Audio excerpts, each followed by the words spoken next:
ঘরের মাঠে চেন্নাইকে হারিয়ে প্লে অফে হায়দ্রাবাদ।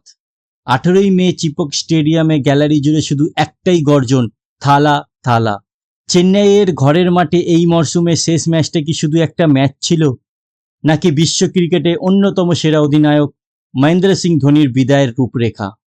চলতি মরশুমে চোটের জন্য একটা ম্যাচও খেলেনি, কিন্তু কাল চিপকের মাঠে পা রাখতেই যেন আবেগের সুনামি বয়ে গেল। তবে শেষ ম্যাচটা কি মধুর হলো? টস জিতে প্রথমে ব্যাটিংয়ের সিদ্ধান্ত নেয় সিএসকের অধিনায়ক ঋতুরাজ গায়কোয়াড়, কিন্তু সানরাইজ হায়দ্রাবাদের প্যাট কামিন্স আর সাকিব হোসেনের আগুন বোলিংয়ের সামনে শুরুতেই ধাক্কা খায় 5 বারের চ্যাম্পিয়নরা। কঠিন সময় সঞ্জু স্যামসন হাল ধরার চেষ্টা করলেও 27 রানেই ফিরে যান। কার্তিক শর্মার 32 রান আর ব্রেভিসের 44 রানের লড়াকু ইনিংসের ওপর ভর করে 7 উইকেটে 180 রান তোলে চেন্নাই। প্যাট কামিন্স একাই নেন 3 উইকেট। 181 রানের লক্ষ্য তাড়া করতে নেমে হায়দ্রাবাদের ব্যাটাররা চেন্নাইয়ের বোলারদের ওপর রীতিমতো দাপট দেখালেন। বিশেষ করে ঈশান কিষানের দুরন্ত ফর্ম আরও একবার দেখা গেল চিপকের মাটিতে। 70 রানের এক অসাধারণ ইনিংস খেলে দলকে জয়ের দোরগোড়ায় পৌঁছে দেন তিনি। হেনরি ক্লাসেন 47 রানে আউট করে চেন্নাই ম্যাচে ফেরার একটা মরিয়া চেষ্টা করলেও শেষ রক্ষা হয়নি।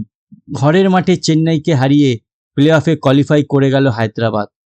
তবে হারের খবরের চেয়েও কাল চিপক মজেছিল ধোনি আবেগে। চলতি মরশুমেই প্রথমবার দলের সাথে সফর করলেন ক্যাপ্টেন কুল। শুধু ড্রেসিং রুমে বসে খেলা দেখাই নয়, চেন্নাই ইনিংস শেষ হতেই প্লেয়ারদের সাথে মাঠে নেমে এলেন ধোনি। হলো অফিসিয়াল ফটোশ্যুট। সাধারণত ঘরের মাঠে শেষ ম্যাচে সব দলই ফটোশ্যুট করে, কিন্তু হলুদ জার্সিতে ধোনিকে আর ব্যাট হাতে দেখা যাবে কিনা এই আশঙ্কায় থালা ফ্যানেদের চোখে তখন জল। হয়তো আগামী মরশুমে ধোনিকে দেখা যাবে সম্পূর্ণ অন্য কোনো ভূমিকায়। ঋতুরাজরা ধোনির মুখে জয় দিয়ে হাসি ফোটাতে না পারলেও চিপক কিন্তু কাল ধোনিকে উদার করে ভালোবাসা দিয়েছে। আপনার কি মনে হয়, MS ধোনি কি প্লেয়ার হিসেবে এটাই শেষ IPL খেলে ফেললেন, নাকি পরের বছর আবার ফিরবেন? কমেন্ট করে অবশ্যই জানান। IPL এর সব লেটেস্ট আপডেট পেতে আমাদের চ্যানেলটিকে সাবস্ক্রাইব করতে ভুলবেন না। ধন্যবাদ।